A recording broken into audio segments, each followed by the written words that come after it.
Everybody, it is Game Fanatic Cook, and I'm going to be talking about marriage and fear and hunger today.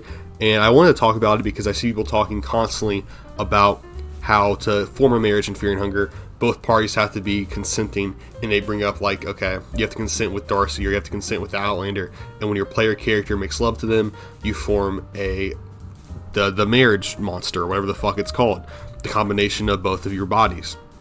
And that's an interesting thing to say, because you have to find a willing participant in order to make that marriage with. However, I don't think that's true.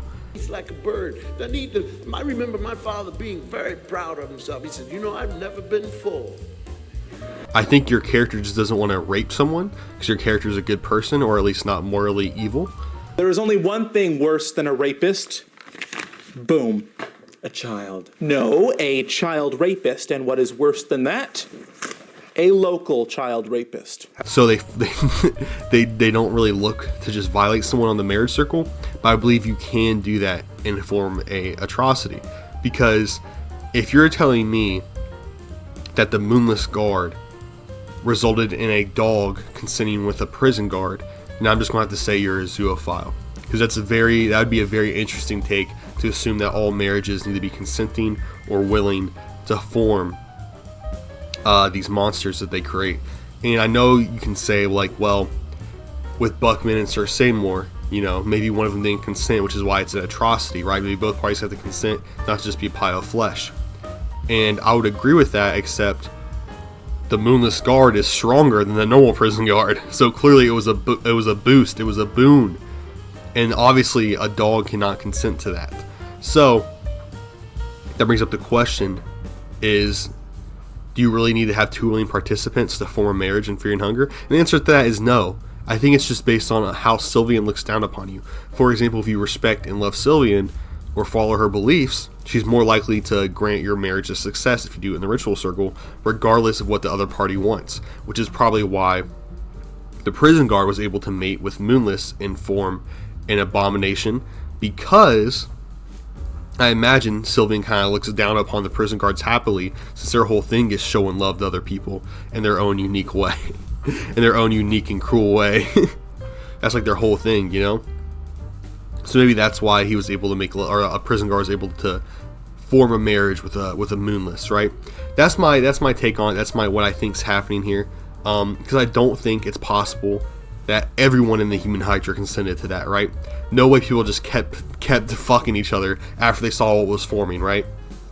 There has to be some semblance of assault going on in these scenarios. It's just insane to think that all of this has been consenting.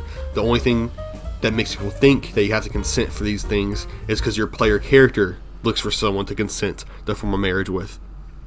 But pretty much every other instance in the game, it seems like it was between between non-consenting parties.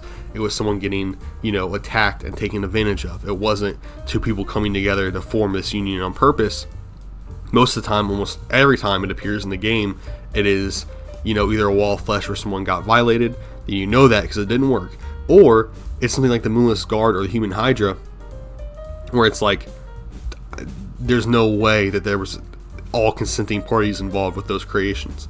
So I think the idea that this marriage is kind of like a consenting, beautiful thing, almost that Sylvian sanctifies it and shit, I think that's bullshit. I think she just, I don't think she gives a fuck. I don't think she really cares. She's like, if you fuck with me, if you like Sylvian, I will make the marriage work for you regardless of who you're doing it with. I think that's the truth. I think that's the facts of the situation, and I think most people can agree with that. Because the idea of implying that Moonless can consent to sex, or the idea of implying that everyone in the Human Hydra can consent to it, or that Buckman and Sir Seymour, like, it's just such a long list of things that show how improbable it is. You know what I'm saying? And it's just like, I just can't get behind that theory. Even though it does say that, it says that for your player character only. I believe it's only referring to your player character and not to the other characters at large. So that's my personal opinion on marriage and fear and hunger. Just a specific part of it. I just think that's a little bit darker than what people originally thought it was. It's already dark, right? It's fear and hunger, but I think it's a little bit more messed up than people thought, because a lot of these creations could not exist if consent was really required to form a lot of these things. Anyway, thank you guys for watching.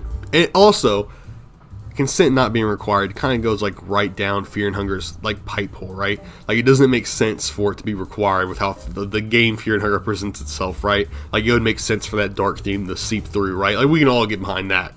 Like come on now. Anyway, thank you guys for watching. Peace out. Stay blessed. Hope you enjoyed the video.